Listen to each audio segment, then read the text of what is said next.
오늘 우리에게 주신 하나님 말씀은 히브리서 2장 10절로부터 18절까지 말씀입니다. 그러므로 만물이 그를 위하고 또한 그로 말미암은 이가 많은 아들들을 이끌어 영광에 들어가게 하시는 일에 그들의 구원의 창시자를 고난을 통하여 온전하게 하심이 합당하도다. 거룩하게 하시는 이와 거룩하게 함을 입은 자들이 다 한 근원에서 난지라. 그러므로 형제라 부르시기를 부끄러워하지 아니하시고 이르시되 내가 주의 이름을 내 형제들에게 선포하고 내가 주를 교회 중에서 찬송하리라 하셨으며 또 다시 내가 그를 의지하리라 하시고 또 다시 볼지어다 나와 및 하나님께서 내게 주신 자녀라 하셨으니 자녀들은 혈과 육에 속하였음에 그도 또한 같은 모양으로 혈과 육을 함께 지니심은 죽음을 통하여 죽음의 세력을 잡은 자 곧 마귀를 멸하시며 또 죽기를 무서워함으로 한평생 매여 종노릇하는 모든 자들을 놓아주려 하심이니 이는 확실히 천사들을 붙들어 주려 하심이 아니요 오직 아브라함의 자손을 붙들어 주려 하심이라. 그러므로 그가 범사에 형제들과 같이 되심이 마땅하도다. 이는 하나님의 일에 자비하고 신실한 대제사장이 되어 백성의 죄를 속량하려 하심이라. 그가 시험을 받아 고난을 당하셨은즉 시험 받는 자들을 능히 도우실 수 있느니라. 아멘. 우리 앞지자로 인사할까요? 잘 오셨습니다. 사랑하고 축복합니다.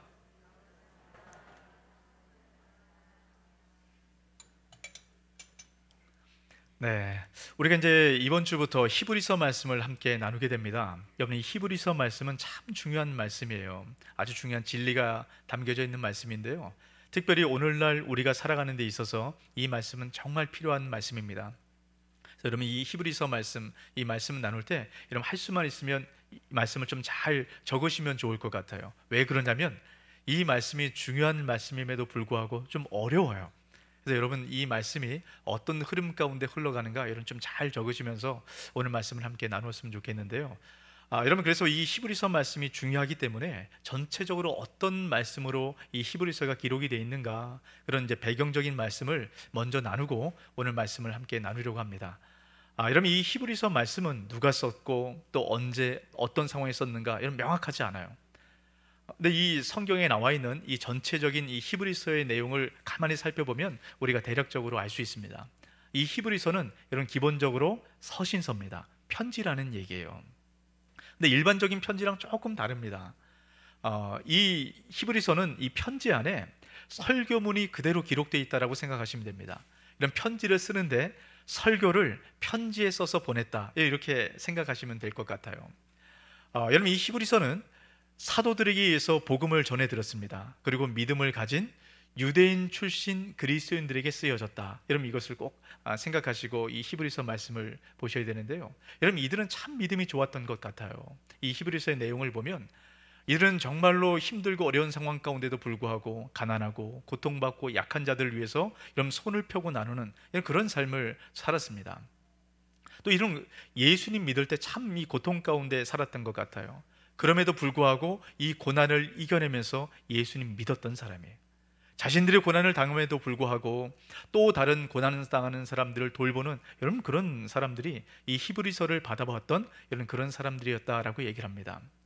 또 이 히브리서를 받아봤던 사람들은요, 예수님을 믿기 위해서 재산을 다 빼앗기는 것도 감수했었던 여러분 대단한 믿음의 사람들 아닙니까?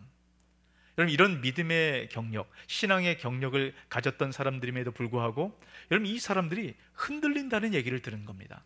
여러분, 믿음에 다 떠나서 어떤 사람들은 교회를 떠나고 다시 유대교로 돌아가고 뭐 이런 이야기를 히브리서 기자가 들은 거예요. 그래서 다시금 그들이 돌이키도록 히브리서 말씀을 써서 이제 보내게 되었던 겁니다. 여러분, 이들이 왜 흔들렸을까요? 그렇게 모진 고난을 여러분 다 이겨내고 믿음 생활했는데 왜 이들이 믿음이 흔들리게 되었을까? 히브리서 기자는 그 원인을 이렇게 지적을 합니다. 영적으로 무뎌져 있기 때문이라는 거예요. 여러분 신앙생활한 지 오래된 사람들입니다. 그런데 이 복음의 진리를 탐구하고 이 복음의 진리가 무엇인가 훈련하는 이 시간들을 게을리하다 보니까 점점 영적으로 침체됩니다. 그러다가 영적인 유아기 상태로 빠져버리게 되었다라고 이야기를 해요. 특별히 지적하는 내용은 이런 것이 있어요. 말씀을 듣기는 듣는데 이 말씀대로 삶으로 살아내는 훈련들이 너무 약했기 때문에 영적으로 무뎌지게 되었다라고 이야기를 합니다. 여러분 사실 고난 때문에 이 히브리서 기자를 받아본 사람들은 여러분 하나님 앞에 원망을 하고 있습니다. 그런데 사실은 고난이 중요한 원인이 아니에요. 핵심적인 원인은 고난이 아니라 영적으로 무뎌져 있기 때문이다, 그 이야기를 하고 있습니다. 저는 이 히브리서 말씀을 연구하다가 오늘 우리가 살아가는 이 시대에 정말 필요한 말씀이라는 생각이 들었어요. 왜냐하면 우리가 영적으로 무뎌지고 있는 그런 시간들을 보내기 때문입니다. 지금 코로나 3년째를 보내고 있어요. 근데 이 코로나 3년을 보내면서 우리의 신앙의 상태, 믿음의 상태가 어떻게 되었는가, 여러분 이 설문조사를 했었던 결과를 제가 한 2가지 정도만 보여드리도록 하겠습니다. 여러분 코로나19 이전에 대비해서 신앙 수준이 어떻게 변화되었는가, 여러분 이제 2020년부터 22년까지 그렇게 조사를 했습니다. 여러분 2020년에 신앙이 어떻게 되었는가, 약해진 것 같다가 26%예요. 여러분 21년에 약해진 것 같다 30%로 늘었습니다. 2022년 4월 얼마 전이죠? 어떻게 늘었습니까? 38%로 여러분 확 급증을 했어요. 그러니까 우리 지금 코로나 시간을 보내면서 이 영적인 상태가 좀 계속 침체되어 있고 좀 둔화되고 있다, 지금 이것을 보여주고 있습니다. 다음 그림 한번 보도록 할게요. 그럼 또 다른 겁니다. 근데 이것은 현장 예배자와 온라인 예배자로 비교를 해서 분석을 해보았어요. 2021년 6월에 현장 예배자는 25%가 약해진 것 같다.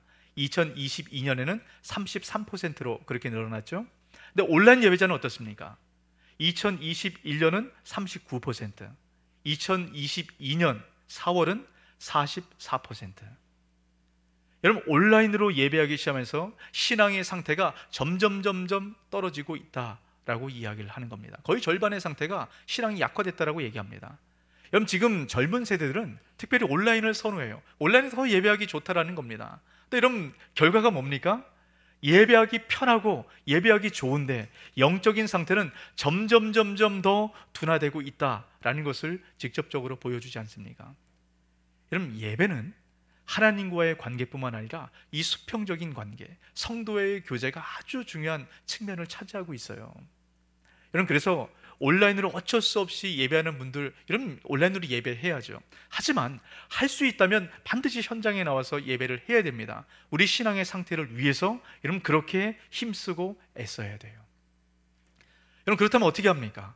지금 영적으로 이렇게 무뎌진 상태, 여러분 이 상태를 가만히 두게 되면 여러분 이 히브리서를 받아본 사람들처럼 여러분 작은 고난에도 휩쓸려 가는 거예요. 여러분 히브리서를 받아본 사람들은 이미 고난을 통과했던 사람들입니다. 이미 고난을 잘 이겨나갔던 사람들이에요. 근데 왜 이 사람들이 이 고난 앞에 흔들릴 수밖에 없습니까? 영적 무감각 현상, 영적 무뎌짐 현상, 이것 때문에 그렇다라는 거예요. 여러분 그렇다면 오늘날 우리 가운데 이런 무뎌짐 현상이 직접적으로 눈에 보여지는 이 시대 가운데 어떻게 해야 될까요?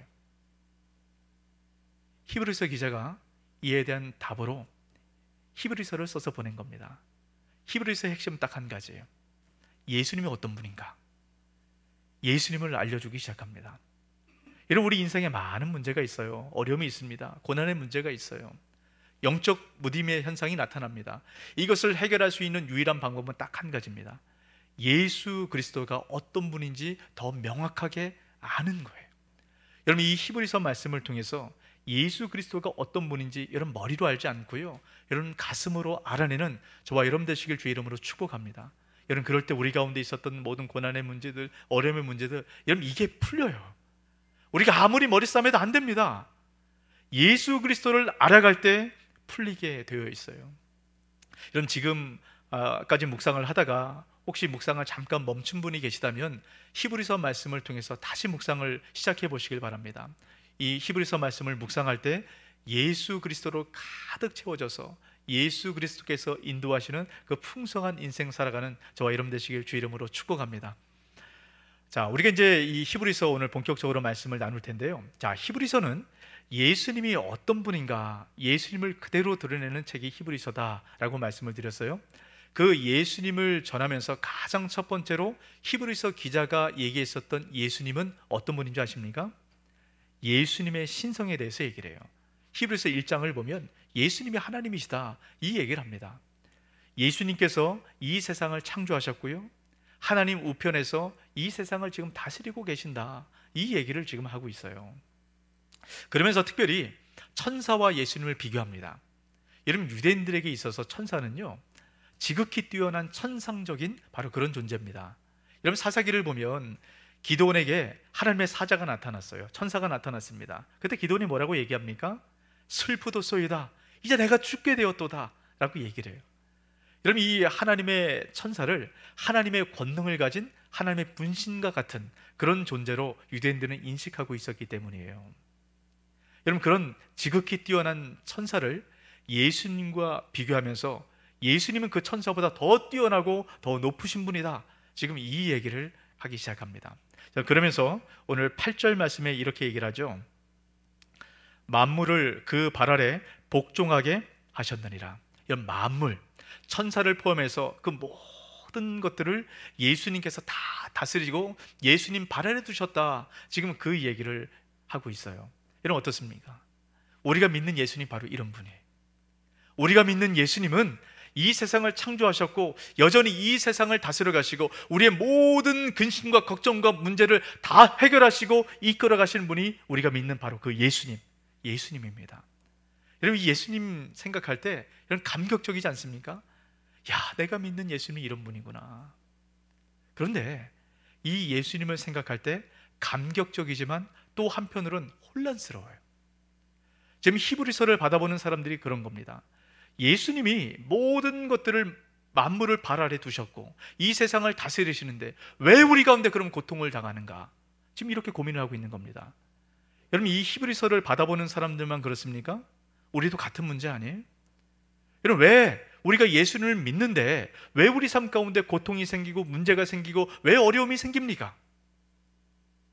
여러분, 존 스토트 목사님의 책에 보면 조셉 파크라는 한 목사님에 대한 이야기를 씁니다. 여러분, 이분은 존 스펄전 목사님과 비교될 만큼 아주 뛰어난 설교가였어요. 근데 이 목사님이 72세를 살으셨는데 자서전을 쓰시면서 이런 내용들이 기록되어 있습니다. 68세까지 한 번도 신앙의 흔들림이 없었다, 한 번도 신앙의 회의가 없었다, 이런 얘기를 합니다. 여러분, 인생의 전체를 한 번도 신앙의 흔들림 없이 살았다, 참 대단하지 않습니까? 그런데 68세가 되었을 때 그 신앙이 흔들리는 그런 경험을 했다는 거예요. 아내가 죽는 이 과정을 통해서 무신론자가 될 것 같은 그런 상황 가운데 빠지게 되었다라고 얘기합니다. 그러면서 그 자서전에 이런 내용들을 써놓았어요. 그 암울했던 시기에 나는 거의 무신론자가 되었다. 왜냐하면 하나님은 나의 기도를 짓밟으셨고 나의 간구를 멸시하셨기 때문이다. 만일 내가 나와 같은 고뇌를 갖고 있는 한 마리 개를 보았더라면 나는 그 말 못하는 짐승을 불쌍히 여기고 도와주었을 것이다. 하지만 하나님은 나를 마치 범죄자처럼 모욕하고 내쫓으셨다. 여러분, 이 조셉 파커 목사님의 마음이 좀 느껴지세요? 그렇게 평생을 하나님을 위해서 섬겼는데 하나님께서 어떻게 나한테 이럴 수 있습니까? 하나님에 대한 그런 일종의 배신감을 느끼면서 하나님 앞에 그 원망을 토로하고 있는 겁니다. 하나님, 어떻게 나한테 이럴 수 있습니까? 여러분, 이것이 우리의 고백이기도 하지 않아요? 우리가 이런 고백을 할 때가 있지 않습니까?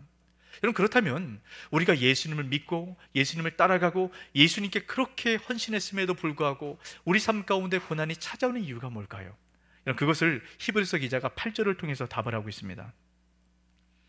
만물을 그 발 아래 복종하게 하셨느니라 하였으니 만물로 그에게 복종하게 하셨은즉 복종하지 않은 것이 하나도 없어야 하겠으나, 이런 만물을 그 아래 두셨기 때문에 모든 것이 다 복종한다라고 얘기합니다. 여기서 끝나면 좋겠는데요, 그 다음에 뭐라고 얘기합니까? 지금 우리가 만물이 아직 그에게 복종하고 있는 것을 보지 못하고.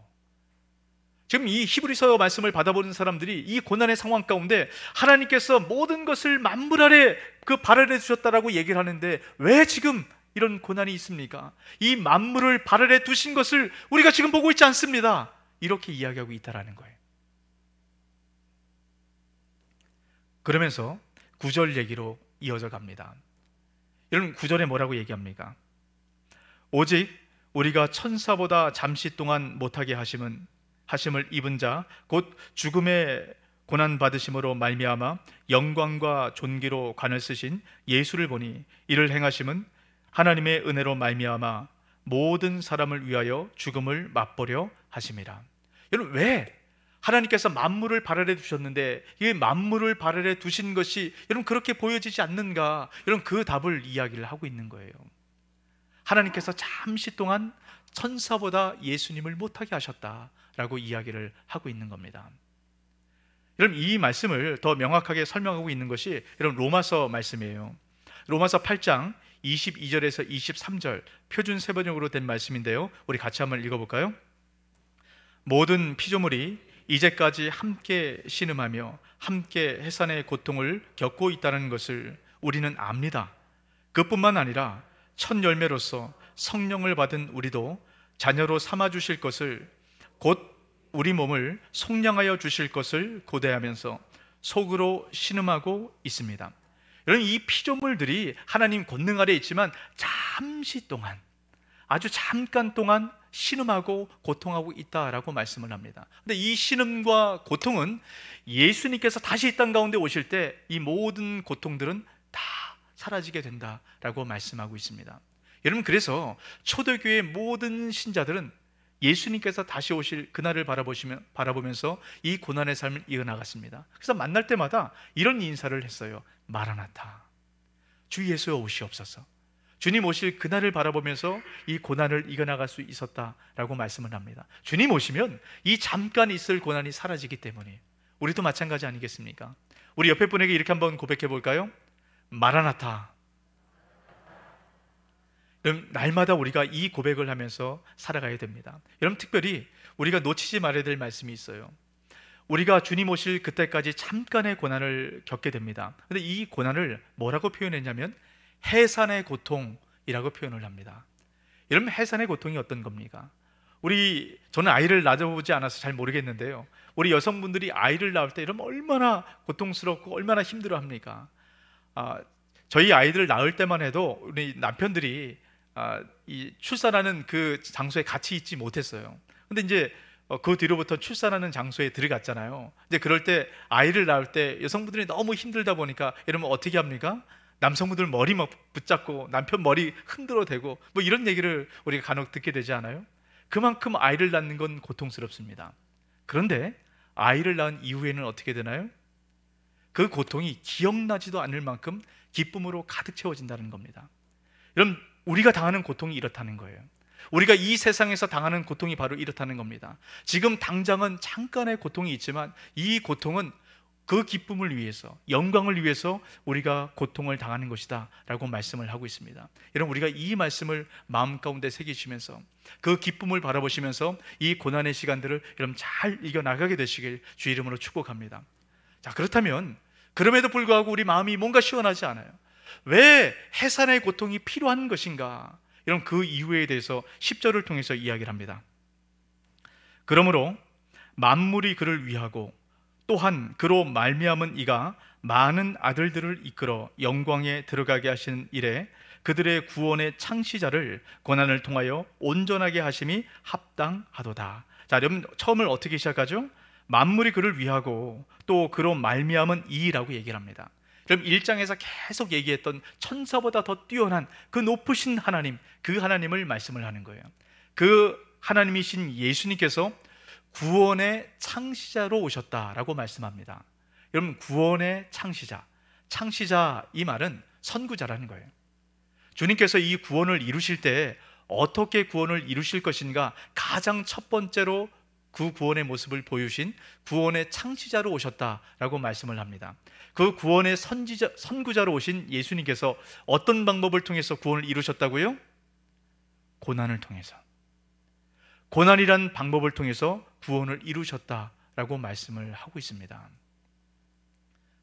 이렇듯 예수 그리스도를 믿고 따라가는 우리 모든 사람들은 예수님께서 이루신 고난의 방법처럼 우리 역시 고난을 통해서 구원을 이루어가야 된다라고 말씀을 하는 겁니다. 여러분, 도대체 고난이 무엇이길래 왜 예수님께서 고난을 통해서 구원을 이루시고 또 예수님을 따라가는 우리들은 왜 고난을 받아야 될까? 우리가 받는 고난이 무엇일까? 여러분, 이것을 잘 보셔야 됩니다. 주님께서 고난을 통해서 구원을 이루신 방법, 그 의미가 무엇인가? 여러분, 14절, 15절을 통해서 이야기를 하고 계세요. 자녀들은 혈과 육에 속하였음에 그도 또한 같은 모양으로 혈과 육을 함께 지니심은 죽음을 통하여 죽음의 세력을 잡은 자 곧 마귀를 멸하시며 또 죽기를 무서워함으로 한평생 매여 종노릇하는 모든 자들을 놓아주려 하심이니. 자, 여러분, 이 말씀 잘 보세요. 지금 예수님께서 이 땅 가운데 있었던 모든 고통의 문제를 해결하기 위해서 주님께서 고난을 당하셨다라고 말씀을 합니다. 근데 이 고난의 문제, 고통의 문제, 여러분, 이것은 죄로 말미암은 죽음으로부터 시작이 된 겁니다. 여러분, 우리의 모든 고통의 문제는 죽음으로부터 파생이 됐다라는 거예요. 그럼 주님께서 이 죽음의 문제를 해결해야만 우리 인생의 모든 고난의 문제를 해결할 수 있습니다. 그것을 지금 어떻게 해결하고 계십니까? 주님께서 세상의 죽음으로부터 파생된 모든 고난을 사람과 똑같이 되셔서 다 짊어지시는 겁니다. 그 모든 고난을 다 경험하시면서 몸에 다 짊어지셨다라고 말씀을 합니다. 여러분, 주님께서 고난을 어떻게 짊어지신지 아십니까? 여러분, 복음서 말씀에 보면 이 땅 가운데 우리가 살아가면서 경험하는 모든 고난을 다 경험하셨어요. 이런 목마름과 피곤함, 그 육체의 연약함을 예수님 경험하셨다라고 말씀을 합니다. 여러분, 예수님께서는요, 사랑하는 사람을 잃어버렸었던 그럴 때 마음이 얼마나 괴로운가, 얼마나 아픈가, 여러분, 이것을 주님께서 몸소 경험하셨다라고 말씀을 하고 있습니다. 그럼 주님께서는 그 사랑하는 가족들에게 이런 배신을 당했어요. 또 고향에서 쫓겨남을 당했습니다. 또 사단에게 유혹과 시험을 당했어요. 주님께서 십자가에서 어떤 고통을 당하셨습니까? 그렇게 애지중지 3년을 길렀던 제자들에게 다 배신당하고 버림받았습니다. 그리고 십자가에서는 온몸이 벗겨지고 십자가에 달려서 사람들 앞에 그 수치를 드러내는, 여러분, 그런 끔찍한 극도의 수치를 예수님께서 경험하셨다라고 말씀합니다. 그리고 이 십자가의 가장 끔찍한 고통은 주님께서 하나님으로부터 버림받은 바로 그 고통입니다. 그 십자가에서 주님께서 뭐라고 외치셨습니까? 나의 하나님, 나의 하나님, 어찌하여 나를 버리셨나이까? 여러분, 이 끔찍한 고통, 여러분, 이것이 어떤 고통인 줄 아세요? 여러분, 이 고통을 머리 맥첸이란 이 설교가는 이렇게 표현을 했습니다. 예수님께서 경험하신 지옥이다 라고 얘기를 합니다. 여러분, 예수님께서 그 십자가에서 하나님께 버림받은, 여러분, 그것이 지금 지옥을 경험하는 것 같은 그런 끔찍한 고통을 경험하고 있다라고 말씀합니다. 왜 그렇습니까? 우리가 겪고 우리가 당해야 될 그 모든 고난의 문제들, 죽음의 문제들, 주님께서 그것을 다 몸으로 끌어 안으신 겁니다. 그래서 주님께서 우리의 고통과 우리의 아픔을 아신다라고 말씀을 하세요. 그것이 18절 말씀인데요, 우리 18절 같이 한번 읽습니다. 그가 시험을 받아 고난을 당하셨은즉 시험 받는 자들을 능히 도우실 수 있느니라. 여러분, 주님께서 우리가 당하는 모든 고난을 다 겪으셨기 때문에 우리의 고난을 아시고 우리를 도울 수 있다라고 말씀을 하고 있습니다. 그래서 우리의 고난과 우리 고통과 우리 문제, 여러분, 이것을 해결할 수 있는 방법은 그래서 예수 그리스도밖에 없는 거예요. 예수 그리스도로만 우리가 위로함 받을 수 있는 겁니다. 여러분, 그런데 여러분, 여기서 놓치지 말아야 될 것은 뭐냐면, 주님께서 고난을 받으신 이유는 우리가 당할 고난을 아시고 우리를 위로하는 차원에서 끝나는 것이 아닙니다. 여기서 더 한 단계 넘어가요. 주님께서 모든 고난을 다 끌어안으셨습니다. 여러분, 고난의 문제가 왜 생긴다고 제가 말씀을 드렸죠? 죽음 때문이라고 말씀드렸잖아요. 죄로 인한 죽음 때문에. 이 죽음의 세력을 멸해야만 더 이상 고난의 문제가 없는 겁니다. 그래서 주님께서 그 고난을 다 몸으로 짊어지시고 고난을 끌어안고 고난과 함께 죽으신 거예요. 그게 바로 십자가입니다. 그래서 예수 그리스도를 믿는 사람들에게는 더 이상 고난이 없습니다. 더 이상 죽음의 문제가 없다라는 거예요. 예수님께서 십자가에서 고난을 끌어안고 죽음을 끌어안고 죽으셨기 때문에. 자, 그러면 여러분 어떻습니까? 주님께서 십자가에서 그 죄를 죽으시고 그 모든 고난의 문제를 해결하셨다는 것 여러분 믿으십니까? 안 믿으세요? 다시 한번 질문해 볼게요. 여러분, 십자가에서 예수님께서 우리 모든 고난의 그 죽음의 문제 해결하셨다는 것 여러분 믿으십니까? 아멘, 아멘이죠. 근데 정말 믿어지세요? 다시 한번 물어보면 대답을 좀 줄까요? 또 우리가 잘 믿어지지 않아요. 이유는 뭡니까? 예수님께서 십자가에서 모든 죽음과 고난의 문제를 다 해결하셨다면 왜 우리 삶 가운데 고난이 있습니까? 여전히 우리 삶 가운데 있는 고난의 문제 때문에 여러분 이게 해결되지 않는 거예요. 머리로는 주님께서 다 해결하셨다라고 우리가 믿습니다. 고백을 해요. 근데 우리 삶 가운데 실질적으로 이게 느껴지지 않기 때문에 이 십자가의 은혜가 멀리 있는 것처럼 그렇게 느껴지는 겁니다. 막연한 거예요. 여러분, 이 십자가의 은혜가 우리 삶 가운데 실질적으로 느껴질 수 있도록 주님께서 주신 은혜의 장치가 뭔지 아세요? 그게 바로 고난이라는 겁니다. 여러분, 이 고난의 문제를 잘 보셔야 돼요. 고난은 신비입니다. 고난 이해가 되지 않아요. 하지만 이해할 수 없는 고난을 이해하려고 애쓰지 마세요. 하지만 성경에서 말씀하시는 이 고난의 의미가 무엇인가, 여러분 우리가 그것 붙잡으면 됩니다. 여러분, 성경은 분명하게 이 고난의 의미를 얘기합니다. 예수님을 믿기 전의 고난과 예수님을 믿은 이후의 고난은 비슷해 보이지만 완전히 다른 것이에요. 믿기 전의 고난, 그 고난은 우리가 다 짊어져야 되는 겁니다. 하지만 예수 그리스도를 믿은 이후의 고난은 주님께서 다 짊어져 가세요. 하지만 여전히 우리에게 있는 고난은 무엇일까? 무엇 때문일까? 자, 11절을 통해서 그 답을 하고 있습니다. 11절 같이 한번 있습니다. 거룩하게 하시는 이와 거룩함을 입은 자들이 다 한 근원에서 난지라. 그러므로 형제라 부르시기를 부끄러워하지 아니하시고. 자, 지금 주님께서 뭐라고 말씀합니까? 거룩하게 하시는 이 예수님을 얘기를 하죠. 또 거룩하게 함을 입은 자들, 바로 우리 성도들을 이야기를 합니다. 거룩하게 하시는 이와 거룩하게 함을 입은 자, 우리 성도들, 이 성도들을 예수님과 같은 한 형제로 주님께서 만들어 주신대요. 뭘 통해서요? 고난을 통해서요. 고난이 바로 그런 역할을 한다는 겁니다. 자, 다시 한번 보세요. 거룩하게 하시는 이는 예수 그리스도라고 말씀을 드렸어요. 근데 우리 성경에는 거룩하게 함을 입은 자라고 얘기합니다. 근데 이 의미가 뭐냐면 지금 거룩하게 되어가고 있는 자들이라고 얘기를 하죠. 우리는 지금 거룩하게 되어가고 있습니다. 어디까지 나아갈 때까지 거룩하게 되어갈까요? 예수 그리스도와 한 형제가 되는 것처럼 예수 그리스도의 그 거룩에 이를 때까지 우리는 계속 거룩해져 가야 됩니다. 뭘 통해서요? 고난을 통해서요. 이 고난이라는 것이 우리가 예수 그리스도의 그 장성한 분량에 이르도록 성숙해 하는 그 도구로, 그 방편으로 주님께서 우리에게 주신 것이다 라고 지금 말씀하고 있다라는 겁니다. 여러분, 이 의미를 욥기를 통해서 잘 드러내고 있어요. 여러분, 욥기의 내용들 아마 잘 아실 거예요. 근데 여러분, 욥기의 전체적인 내용을 제가 잠깐 말씀을 드리면, 욥기의 시작은 이렇게 시작하죠. 온전하고 순전하여 하나님을 경외하며 악에서 떠난 자. 욥을 여러분 이렇게 표현을 합니다. 근데 이런 욥이, 정말 믿음 생활 잘하고 있었던 욥이 갑자기 고난을 당하기 시작해요. 고난이 몰아터작기 시작합니다. 끔찍한 재앙이 와요. 여러분, 한날에 그렇게 많던 재산을 한순간에 다 잃어버립니다. 그리고 10명의 자녀가 한날에 다 죽어요. 여러분, 이렇게 끔찍한 고통이 어딨습니까?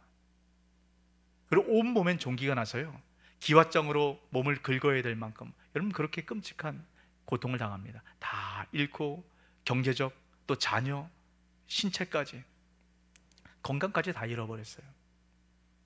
여러분, 옆에 아내가 하나 남았습니다. 아내가 위로해야 되지 않겠어요? 아내가 그 욥을 보고 이렇게 얘기하죠. 하나님을 저주하고 죽어, 이렇게 얘기하는 겁니다. 여러분, 그렇게 사랑했던 아내까지 떠나버린 거예요. 욥은 아내의 말처럼 하나님을 저주할 수 없었습니다. 하지만 자기 태어난 날을 저주해요. 그리고 하나님 앞에, 하나님 나 빨리 데려가 주십시오, 여러분 이렇게 하나님께 기도를 합니다. 여러분, 욥의 세 친구가 와서 욥에게 얘기합니다. 위로해 주러 왔다가 욥에게 얘기하는 거예요. 네가 지금 고난을 당하는 이유는 너의 죄 때문이다. 죄를 회개해라. 욥이 그 친구들의 말에 뭐라고 얘기합니까? 아니다, 나는 순전하다, 나는 죄가 없다 라고 이야기를 합니다. 그러면서 씨름을 하는 거예요. 옆에서 욥의 얘기를 듣던 엘리후라는 사람이 얘기를 합니다. 네가 하나님보다 너를 의롭다고 얘기하느냐. 화를 내면서 또 다른 욥과 논쟁을 하기 시작해요. 그러다가 욥기 38장에 갑자기 폭풍우 가운데 하나님께서 나타나셔서 욥이 이해할 수 없는 얘기를 합니다. 이 세상의 땅과 하늘이 어떻게 만들어졌고, 이 세상이 어떻게 창조되었고, 이 세상의 창조의 신비, 생명의 신비가 얼마나 놀라운 것인가, 이 얘기를 쭉 풀어서 주님께서 말씀을 하세요. 여러분, 그리고 나서 우리가 잘 아는 것처럼 욥이 이런 고백을 하게 됩니다. 내가 전에는 주님을 귀로만 들었는데 이제는 주님을 눈으로 배웁니다 하고 회개하고 주님 앞에 나아갑니다. 그럴 때 우리가 아는 것처럼 욥이 놀라운 축복을 받기 시작하죠. 그 전에 잃어버렸던 것보다 갑절에 복을 받습니다. 그리고 잃어버렸던 10명의 자녀를 여러분 그대로 돌려받게 되죠. 그렇게 욥기는 해피엔딩으로 끝이 납니다. 자, 여러분, 저는 이 욥기를 볼 때마다 늘 그런 찜찜한 마음이 들었어요. 욥이 해피엔딩으로 끝났는데 정말 욥이 행복할까? 여러분, 입장을 바꿔서 여러분이 욥이라고 한번 생각해 볼까요? 그런 끔찍한 고난의 시간을 통과했습니다. 그런데 주님께서 다시금 그 재물을 풍성하게 주시고 10명의 자녀를 다시 주셨다고 여러분은 마음에 평안하세요? 행복할까요? 저는 그렇지 않을 거라고 생각해요. 다른 거는 다 차치하고라도요, 이런 10명의 자녀를 잃었습니다. 이런 자녀는 가슴에 묻는다라고 말씀하지 않습니까? 그럼 늘 비슷한 상황이 생기면 하나님 또 자녀를 뺏어가면 어떡하지? 이런 생각 들지 않겠어요? 늘 두려움 가운데 욥이 살아가지 않았겠습니까? 근데 어떻게 욥기는 이렇게 해피엔딩으로 마무리할 수 있었을까? 이 말씀이 이해가 되지 않는 겁니다. 여러분, 머리로는 욥은 그런 믿음을 가졌기 때문에 그럴 거야 라고 하지만 이게 마음으로 와닿지 않는 거예요. 제가 어떤 한 사건을 통과하면서 이게 믿어졌어요. 욥이 어떤 마음인가 이게 믿어졌습니다. 그러면서 제 안에 새롭게 들어왔던 한 구절의 말씀이 있습니다. 자, 욥기서 42장 2절 말씀인데요, 우리 표준세 번역으로 같이 한번 읽어볼까요? 주님께서는 못하시는 일이 없으시다는 것을 이제 저는 알았습니다. 주님의 계획은 어김없이 이루어진다는 것도 저는 깨달았습니다. 지금 욥이 그 하나님의 창조의 신비, 그 하나님의 그 놀라운 섭리, 이걸 보면서 야, 하나님께서 내 인생을 지금까지 어떻게 인도해 오셨는가, 이게 깨달아지기 시작하는 거예요. 이게 믿어지기 시작하는 겁니다. 여러분, 그동안 머리로만 알고 있었어요. 그 머리로만 알고 있었던 그 자신의 한계에 가두고 있었던 그 하나님이 깨트려지기 시작하면서 새로운 믿음의 세계로 지금 욥이 들어가게 됐다는 겁니다. 고난을 통해서 욥은 새로운 하나님의 은혜를 경험하게 된 거예요. 그 하나님이 어떤 분인가 욥이 받아들여지기 시작하면서 지난 모든 시간의 고난이 더 이상 고난처럼 되지 않게 된 겁니다. 저는 이 소그룹을 할 때마다 늘 소그룹 안에 이런 내용들을 나누게 돼요. 우리 인생 가운데 가장 추웠던 시간들, 가장 따뜻했던 시간들. 제가 오늘부터 우리 몇 분의 장로님 가정과 함께 이 소그룹을 함께 나누게 되는데요, 저도 지난 시간들을 한번 돌아봤습니다. 가장 추웠던 시간들, 가장 따뜻했던 시간들. 여러분, 1:1 제자 양육하셨던 분들은 다 뭐 해보셨겠죠? 그래서 가장 인생의 추웠던 시간들을 떠올릴 때마다 제일 첫 번째로 떠오르는 한 사건이 있어요. 제가 몇 번 여러분에게도 말씀을 드렸는데, 제 셋째 아이를 주님께서 데려가셨을 때의 그 일입니다. 저는 그때가 늘 인생의 가장 큰 고통으로 그렇게 다가오게 돼요. 왜 그러냐면, 제가 그 셋째 아이를 마지막 안았을 때의 그 따뜻한 그 체온과 그 느낌이 아직도 팔에 생생합니다. 제가 마지막 그 안고 그 셋째 아이를 제가 떠나보냈거든요. 그 느낌이 여전히 생생하게 살아있어요. 제가 조셉 파커 목사님을 말씀드렸었죠. 그 느낌이 제가 어떤 건지 압니다. 제가 목사였음에도 불구하고 믿음이 흔들리는 거예요. 하나님, 어떻게 나한테 이럴 수 있을까? 내가 주님 앞에 그 모든 걸 헌신하고 주님을 위해서 인생을 산다고 했는데 하나님께서 내 인생을 어떻게 이렇게 망가뜨릴 수 있는가? 어떻게 그리 부르짖어도 하나님 응답하시지 않는가? 이게 해결되지 않으니까 믿음이 흔들리는 겁니다. 그런 고통의 시간이 3일이 흘러갔어요. 아내는 병원에 있고 저는 두 아이와 함께 집에서 이 아이를 돌보고 있는데 밤에 잠이 오질 않는 거예요. 그러다가 이 3일째 되는 날 제가 하나님께 이런 음성을 들었습니다. 하나님께서 이렇게 말씀한 것 같은 거예요. 준혁아, 네가 지금 많이 힘들지. 하지만 나는 더 힘들다. 이 말씀이 들려주는 순간 제가 주님 마음이 이해가 되는 거예요. 여러분, 주님 마음이 이해되세요? 이 말씀을 듣고 여러분 주님 마음이 어떤가 여러분 느껴지십니까? 제가 이 주의 음성을 듣는데 주님께서 십자가에서 아들을 내어주신 여러분 그 마음이 어떤가? 주님께서 그 고통을 아신다. 여러분 이게 느껴지면서 십자가에서 우리에게 베풀어 주신 그 하나님의 담없는 사랑, 이게 제 안에 쏟아부어지기 시작하는데요. 제 안에 갖고 있었던 그 하나님의 분노, 원망, 아픈 마음, 여러분 이게 다 쓸려져 가는 겁니다. 그리고 이해가 되는 거예요. 머리로 이해가 되는 게 아니고 그냥 하나님이 어떤 분이가 그냥 가슴으로 훅 들어와서 이해가 되는 겁니다. 받아들여지는 거예요. 그러니까 더 이상 제 아픔과 고통과 이해되지 않는 것, 이것이 저에게 아무 문제가 되지 않는 거예요. 욥이 바로 이런 경험을 한 겁니다. 그 하나님의 놀라운 신비, 하나님께서 만드신 이 세상, 그 하나님께서 그 이 세상 가운데서 그 욥을 붙들어 주시는 그 하나님의 계획하심이 욥이 그냥 느껴진 거예요. 그러면서 욥이 이런 고백을 한 거죠. 이제는 귀로만 들었는데 이제는 살아계신 주님을 내가 목도합니다. 우리가 이전에 글로만 있었던 그 하나님의 사랑을 이제는 살아서 내 가슴 속에서 내가 경험하게 됩니다. 이 고백을 하게 된 겁니다. 뭘 통해서요? 고난을 통해서요. 여러분, 고난이라는 것은 이해할 수 없는 것입니다. 하지만 예수 그리스도 안에 있는 우리에게 고난은, 이 고난을 통해서 그 십자가에서 우리에게 베풀어 주신 그 담없는 사랑, 이해할 수 없는 그 사랑, 그 사랑을 우리가 이해하고 우리가 경험하고 우리가 느낄 수 있도록 주님께서 주시는 장치라는 거예요. 여러분, 고난 가운데 있으십니까? 이 고난을 여러분 어떻게 풀어가려고 하지 마십시오. 이 고난 가운데 주님께서 그 십자가에서 어떻게 역사하셨는가, 여러분 그 은혜를 경험하면 다 해결이 되는 겁니다. 그래서 예수가 답이 되는 거예요. 여러분, 그 예수님 붙드시기 바랍니다. 여러분, 그 십자가에서 우리를 위해서 베푸신 그 하나님의 담없는 사랑, 이런 그 사랑이 이 고난을 통해서 우리 가운데 들어오게 되고, 그럴 때 우리가 그리스도의 더 장성한 분량으로 세워져 가게 되어 있는 것입니다. 그래서 사도들이 얘기하는 것처럼 우리가 시험을 만나거든 고난 가운데 기뻐할 수 있는 이런 그런 인생을 살아갈 수 있게 되는 것이죠. 고난이 고통스럽지만 그 고난을 통해서 우리가 하나님의 풍성한 사랑을 경험할 수 있다는 것, 여러분 다시 한번 기억하시고 그 고난 가운데 하나님의 깊은 사랑을 맛보아 누리는 저와 여러분 되시길 주의 이름으로 축복합니다. 아멘. 이 말씀 기억하시고 우리 함께 찬양할까요?